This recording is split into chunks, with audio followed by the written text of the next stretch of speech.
హైదరాబాద్ కులీ కుతుబ్ షా నుండే ఫామ్ అయ్యి అంతకుముందు హైదరాబాద్ అనేది లేదా సార్? ఒకవేళ ఉంటే అది ఎన్ని ఏళ్ళ నుంచి ఉన్నట్టు సార్? అంతకుముందు ఉన్న మాట నిజం, కానీ దాని పేరు హైదరాబాద్ కాదు.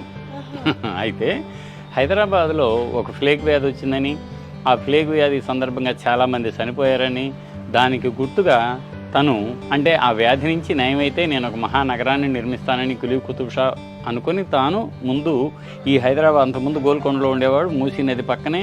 ప్రస్తుతం చార్మినార్ ఎక్కడుందో ఆ ప్రదేశంలో చార్మినార్ నిర్మాణంతో హైదరాబాద్ నగరాన్ని బాగ్ నగరం, అంటే అది తోటలతో ఉండేట్టుగా ఒక చక్కటి నగరాన్ని నిర్మించాడు అన్నది చారిత్రక సత్యం మనందరికీ తెలుసు.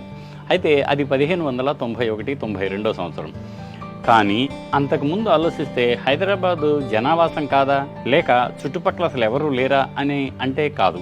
ఎందుకంటే గొల్లకొండ అనేది మీకు కాకతీయుల కాలం నుంచి ఉందని, అంతకుముందు ఆలోచిస్తే మనం కళ్యాణి చాళుక్యుల కాలానికి సంబంధించిన 2 శాసనాలు, ఒకటేమో Bowenpally, old Bowenpally police station దగ్గర ఇప్పటికీ ఉంది.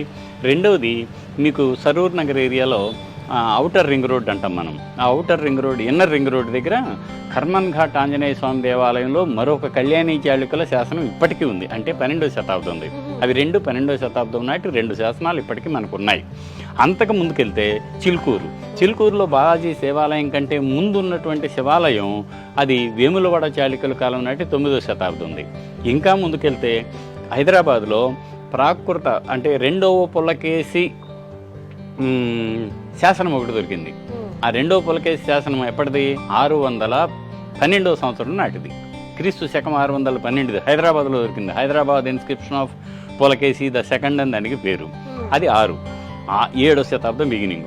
దానికంటే ముందు మీకు హైదరాబాద్ పక్కనే ఉన్నటువంటి కేసరగొట్టలో వాళ్ళు విష్ణుకుండిన్లు అనే ఒక రాజ్యం ఇక్కడే పుట్టి, ఇక్కడి నుంచి దక్షిణాన పెన్నా, ఉత్తరాన రేవా నది అంటే నర్మదా నది వరకు వాళ్ళు పరిపాలించారు. అదిగో అక్కడతో అసలు నికాల్సైన ఒక వరుస క్రమంలో చారిత్రక ఆనవాళ్లతో ఉన్నటువంటి ఈ హైదరాబాదు పరిసరాలకు గొప్ప చరిత్ర ఉంది. మరి అంతకుముందు లేదా అంటే ఉంది. ఇక్ష్వాకులు నాగార్జునకొండ శ్రీపర్వత విజయపూర్ నుంచి పరిపాలించేటప్పుడు, అంటే అది క్రీస్తు శకం 3వ శతాబ్దం 225 నుంచి 310 వరకు రూల్ చేశారు. వాళ్ళ కాలంలో కూడా ఈ హైదరాబాదులో, ఈ చైతన్యపురి ఈ ప్రాంతంలోనే చాలా చోట్ల పునాదులు తవ్వుతుంటే ఇక్ష్వాకుల కాలపు, అంతకుముందు శాతవాహనుల కాలపు మట్టి పెంకులు, అదే దాన్ని ఏమంటామంటే కొండ పెంకులు, ఇటుక రాళ్ళు బయటకు వచ్చిన ఆధారాలు ఉన్నాయి. హైదరాబాదు శివార్లో ఉన్నటువంటి కంది అనే గ్రామంలో తవ్వకాలు జరిగితే ఇక్ష్వాకుల కాలం నాటి ఆలయం బయటకు వచ్చింది, 3rd సెంచరీ AD. సో దీన్ని బట్టి మనకి ఏం తెలుస్తుంది? తర్వాత అక్కడే ఉన్న బండరామేశ్వరపల్లి, అక్కడే ఉన్న పటాన్చెరు, పాటి మొదలైన అనేక హైదరాబాద్ చుట్టుపక్కల ఉన్నటువంటి అనేక ప్రాంతాల్లో శాతవాహనులకు సంబంధించిన ఆళ్ళవాళ్ళు ఉన్నాయి.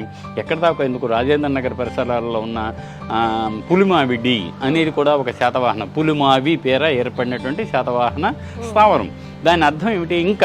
ఇంకా ముందుకెళ్తే ఇందాక అనుకున్నామే రామోజీ ఫిలిం సిటీ దగ్గర, ఇంకా చుట్టుపక్కల హైదరాబాద్ సెంట్రల్ యూనివర్సిటీలో మెగాలిథిక్ నిలువురాయి ఉంది, ఇనుప యుగపు సమాధులు ఉన్నాయి. కొత్తగూడలో ఇనుప సమాధులు ఉన్నాయి, నిలువురాళ్ళు ఉన్నాయి. అదే కాకుండా ఇంకా ముందుకెళ్తే కేతేపల్లి అని మూసీ నది ఒడ్డునున్నటువంటి హైదరాబాద్ శివారులో ఉన్నటువంటి కేతేపల్లిలో కొత్త రాతిగో పానవాళ్ళు దొరికాయి. ఇటీవల BNR హిల్స్ అని ఉంటుంది, జూబిలీ హిల్స్ పక్కనే, ఆ మల్కంచెరు జూబిలీ హిల్స్ మధ్యలో BNR హిల్స్. అక్కడ ఉన్నటువంటి తాబేలు గుండు కింద నాకు, రామోజు హరగోపాల్ గారికి కొత్త రాతి ఒక పానవాళ్ళు దొరికినాయి. మాకు రాతి గొడ్డళ్ళు బయటపడ్డాయి. ఇంకంతకంటే ఏం కావాలి?